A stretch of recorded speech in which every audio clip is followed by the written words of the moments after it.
Y'all good? Clap your hands if you're doing good. So it's an honor and privilege to be here. Myself and a few others you'll hear along as the evening progresses.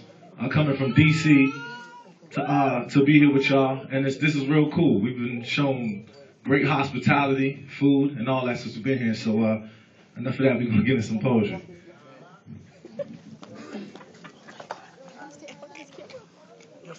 Have you ever prayed to God for something you wanted so bad, and He told you no? I guess I'm by myself. Nope, you're not. Have you ever prayed to God for something you wanted so bad, and He told you no? Yes. And you kept praying about that thing, and God said, "What are you doing? What are you praying about that for? I told you no." But if you're like me, you're stubborn. So you kept praying about it, and you kept praying about it, and God said, "You know what? Okay, here you go." And as soon as you received that thing, you realized it was the worst possible thing you could have ever asked for. And see, that happened to me. And when it did, it left my emotions and spirituality in a barrage. My current perspective on life flawed, but see, I'm hard-headed. I needed those moments to bring me closer to God. But see, staying that way is hard. It's hard for me to be content when my dreams are elastic. But it seems that God was that belt I didn't tightly fasten. In fact, I sagged Him. So it shouldn't be a surprise that what I want doesn't match what God has granted. Sometimes I find myself praying and demanding instead of listening and fasting. Fasting myself to His word. So I always pray this prayer that God gives my audience members transparent sight. Because even though they see me, I do wrong. Help them still see the light. The fact I may sin tonight is a plight that burdens my soul. Lord, your spirit is captivating, but the world excites my soul. Help me grab the hem of your garment before I'm too old. I'm a rebel and often don't do what I'm told, but I'm realizing these trials you throw in my life are my only way of paying toll. See, I'm trapped behind bars and lines that say you will never ever make it. But even if I'm wrong and fall short, that's still a risk worth taking. Sometimes I'll ask myself, is it really worth it? I'll have deep thoughts I want to convey in front of crowds, but on paper, I can never make them sound perfect. I sacrifice my personal life every time I step to the mic for mere strangers' enjoyment. But God says you were cut a while back, and this tool I've given you is the ointment. Your words will heal and deliver, make the fake shiver, so never question why you do what you do. And whatever I bestow, no man on earth can take away from you.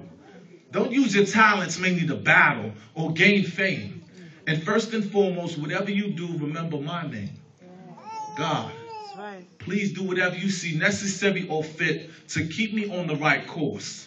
Because I would rather be an ugly human being still left with a chance than end up a beautiful Channel 7 News corpse.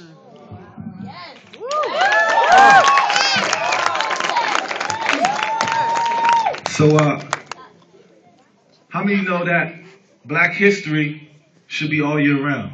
Right? And so, a part of identity, is knowing who you are, whose you are, and where you've come from. So, Black history should be every day.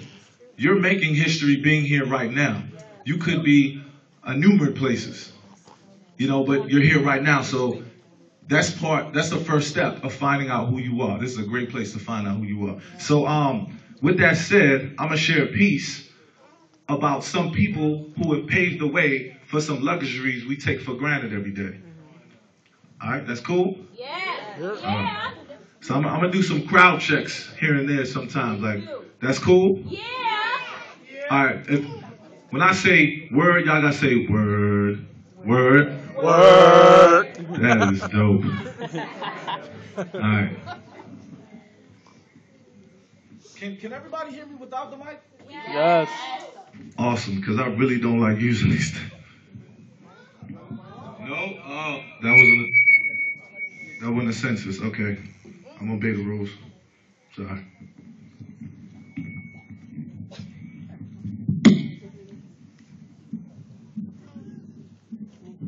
Cool?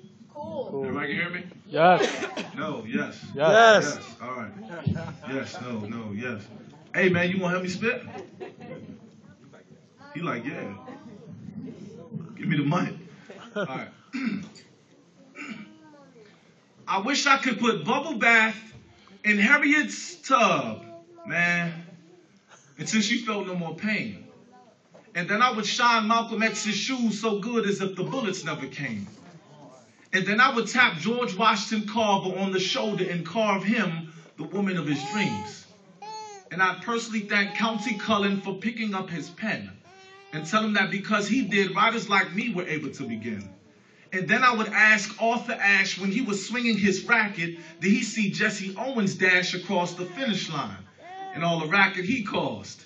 Hitler hated that guy so much he even mentioned him in his memoirs. And then I would get a tour of the entire scenery via the airmen of Tuskegee. And I would high-five Martin Luther King, and we would sit and watch his dream unfolding on DVD. And of course, first we rewind to Muhammad Ali. You know, float like a butterfly. Watching his trip to Africa, going through Nigeria and Ghana, visiting with freedom fighters like Mandela and witnessing all the Marcus Garvey banners. Then we would witness a time when music rekindled the spirit and your soul was reborn. Back to times when Lena was blowing her horn and it was lights, camera, action when Mahalia Jackson took the mic. And then we would witness a time where black minds were emerging out of their cocoons, thanks to the diligent work of Mary McLeod Bethune and Harry Belafonte. We then laughed and cried to the words of Bill Cosby. We were impressed with Denzel Washington's work at the YMCA with the youth. And we thank God every day for Isabella because she freed Sojourner so we could see the truth. And we looked at Obama and the journey he took. And the feeling of pride as a racist, he put his hand on the book. All of these greats from the past and present and their times well spent. I mean, who thought we'd ever see a black president? The greats from the past and the present, they're here. And it wasn't a myth. Black history isn't a month. It's a mindset. All right. So, a good friend of mine, we got together and wrote a piece, and there's a singing part. So yeah, don't say oh too quick.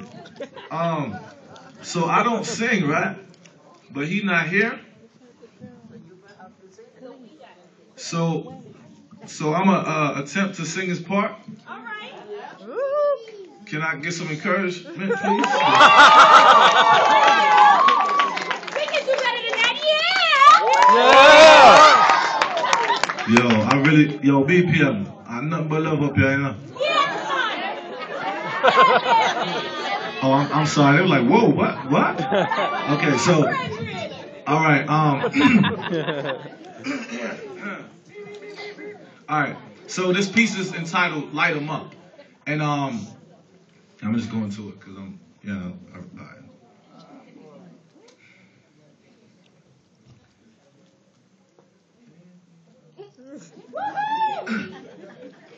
You know I'm nervous. Okay. Take me from this darkness, oh, that I've been lost in. Please renew my sight. Take me to the light. Break my heart in pieces. I'm so sorry, Jesus. Wash me from the start.